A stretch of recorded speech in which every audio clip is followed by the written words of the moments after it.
The year is 2025, and if you're really paying attention, not just scrolling headlines, not just watching markets rise and fall like background noise, you can feel something unsettling beneath the surface. A vibration. A pattern.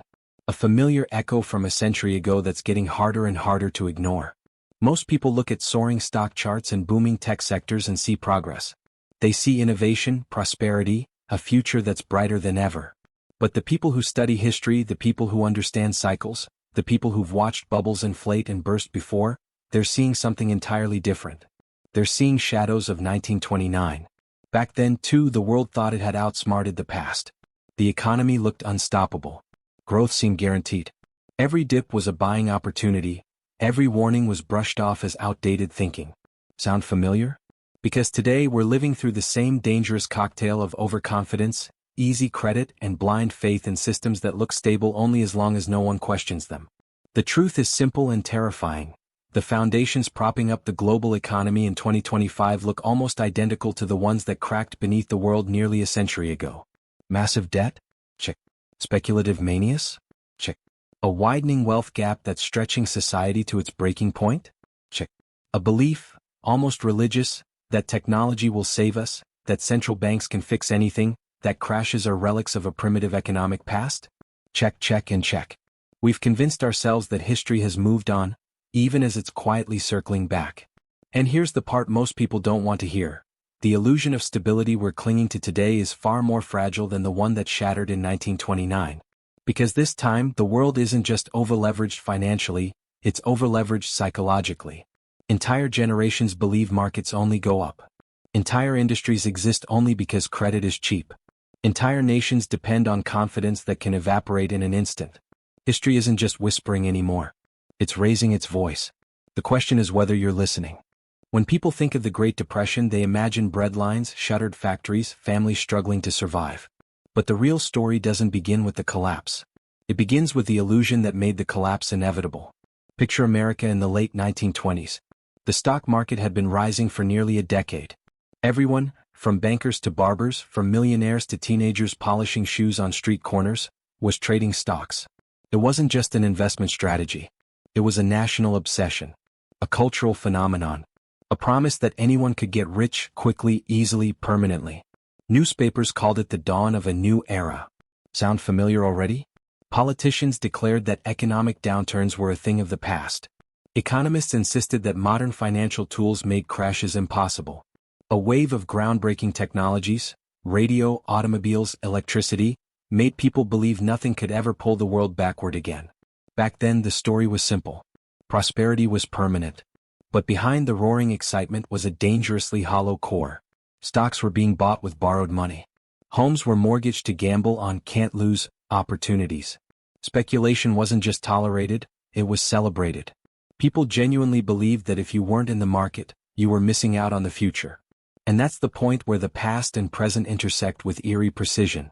Because here we are in 2025 repeating the same delusion.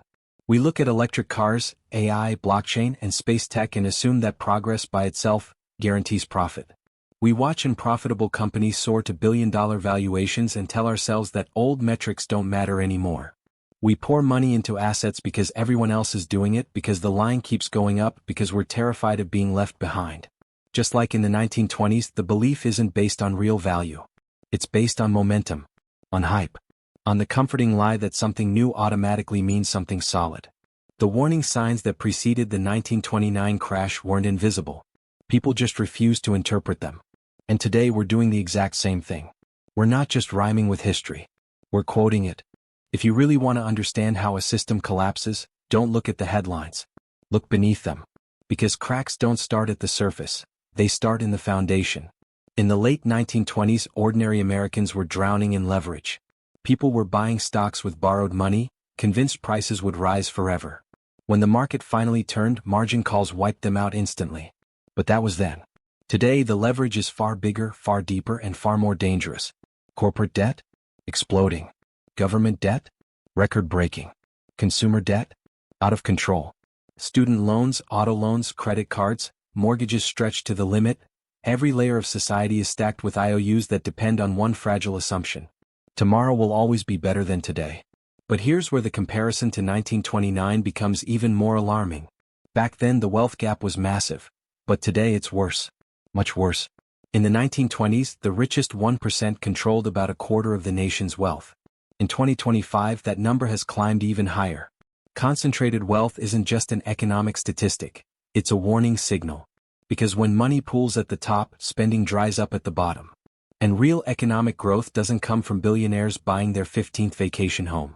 It comes from ordinary people having enough money to live, to save, to spend. But today the middle class is being squeezed from every direction.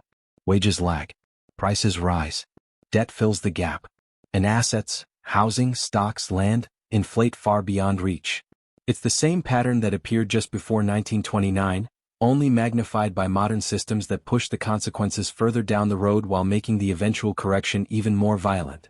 And here's the part no one in power wants to acknowledge. Our economy isn't built on productivity anymore.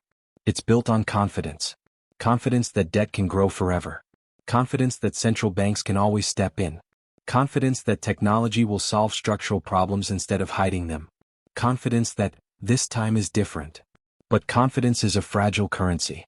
Once it breaks, everything built on top of it collapses with astonishing speed. This is why the parallels matter. This is why the echoes of 1929 are growing louder. Because economies don't fall apart when numbers change, they fall apart when people lose faith. And right now, that faith is thinning faster than anyone wants to admit. One of the most dangerous things about boom times is how convincing they feel. When everything seems to be going right, when money is easy, when technologies explode onto the scene with promises to change everything forever, it becomes almost impossible for people to imagine things going wrong. That's exactly what happened in the 1920s. People believed the old rules of economics no longer applied. They believed innovation guaranteed stability. They believed the future would always be brighter than the past. And here we are again repeating the same mistake, except now the illusion is wrapped in sleek interfaces, AI-generated projections, and charts that always seem to slope upward. In 2025, entire industries exist not because they're profitable, but because credit has been artificially cheap for so long that the money flowing into them has replaced real value. Venture capitalists pour millions into companies with no revenue, no path to profit, sometimes not even a product, just a promise, a dream, a pitch deck. And then there's the blind faith in technology itself. AI will save us. Robotics will save us. Clean energy will save us. Crypto will save us. Whatever the buzzword of the moment is, that's the new savior. But technology doesn't erase economic cycles. It doesn't eliminate risk. It doesn't guarantee profit. And it certainly doesn't make human nature disappear. The belief that innovation automatically equals prosperity is the same delusion that convinced Americans in the 1920s that radio stocks could grow forever, that automobiles would never slow down, that electrification guaranteed endless expansion.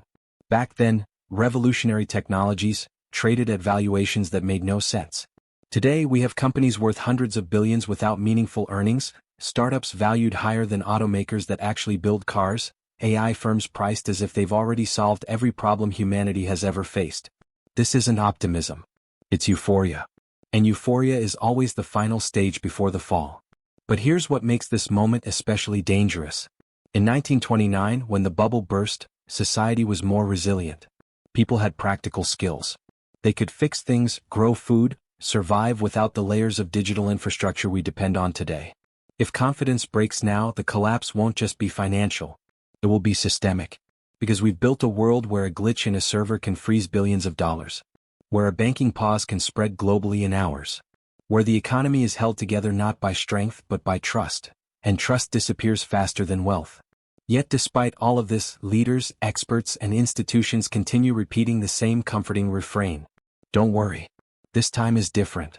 But history disagrees. History always disagrees. And history is rarely wrong. If the story ended with overvalued stocks or reckless speculation, it would be troubling, but manageable. The real danger comes from how interconnected, overextended, and fragile our entire system has become. In 1929, the damage spread slowly. News traveled by radio and newspaper. Banks failed one by one. The system cracked, but it cracked in sequence. Today we don't have that luxury. We've built a global economy where everything is tied to everything else, where a shock in one corner of the world can ignite a firestorm everywhere within hours. Consider what's already happening beneath the polished surface of 2025. Commercial real estate is quietly imploding as offices sit empty and shopping centers hollow out. Banks, especially regional ones, are sitting on mountains of paper losses they can't acknowledge without triggering panic. Pension funds, desperate to meet obligations they know they can't sustain, are making increasingly risky bets. Private equity valuations look strong only because money was free for so long that no one bothered to check what things were truly worth. And the government? It's carrying levels of debt that would have been unthinkable in any previous era. Debt that only works as long as confidence holds. But here's the chilling truth. The tools that saved the world after the last crisis are no longer available. Zero interest rates? Already used. Massive stimulus? Already used. Endless liquidity injections, emergency bailouts, unprecedented printing of money? All used. The medicine worked once, but the dosage was so extreme that it created new addictions, new distortions, new bubbles far larger than the ones it cured. So what happens when the next crisis arrives? What happens when the system demands another rescue, but the rescue toolkit is already empty? That's why economists and investors with long memories aren't talking about a correction. They're talking about a reset. A reset of valuations. A reset of currencies. A reset of what it means for an economy to function. Because this time, if trust evaporates, it won't just take down overleveraged companies or speculators.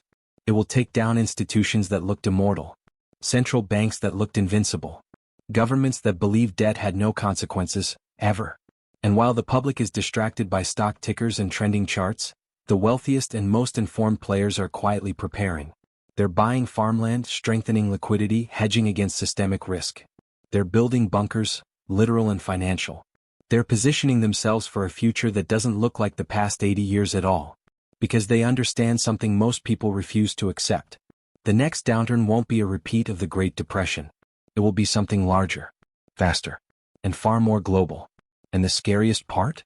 Everything needed to trigger it is already in place. History doesn't repeat itself word for word, but it speaks in patterns, in rhythms, in warnings written between the lines of market charts, debt curves, and human behavior that never truly changes. And right now, those warnings aren't whispers anymore. They're alarms. Before the crash of 1929, everything looked perfect, right up until the moment it wasn't. Markets were euphoric. Leaders dismissed concerns. Experts insisted the old rules no longer applied. People borrowed against assets they believed could only rise. Check, check, check, and check again. Every box on the pre-crisis checklist is filled in 2025. The stage is set. The actors are already in motion. And just like a century ago, millions will be shocked when the curtain drops and they realize the entire performance was built on assumptions, illusions, and confidence that evaporates the moment reality steps onto the stage. But here's the truth, unyielding, uncomfortable, inescapable. Crises do not destroy systems. They expose them. They reveal which institutions were hollow, which assets were inflated, which leaders were unprepared, and which people understood that history isn't just something to read about, it's something to learn from. Some will be caught off guard. Some will lose everything. Some will cling to the idea that no one could have seen it coming. But that's a lie born from denial. The signs are here. The parallels are clear.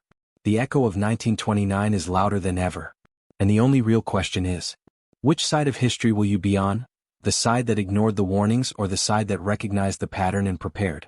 If you want to understand the cycles, the signals, the hidden forces shaping what comes next, if you want to be among the people who see clearly instead of those who get caught in the collapse, then stay informed, stay aware, and stay ahead. This is Finance Archives, and if this opened your eyes even a little, make sure you subscribe. History doesn't protect those who look away, but it rewards those who pay attention. The echoes are getting louder. Are you listening?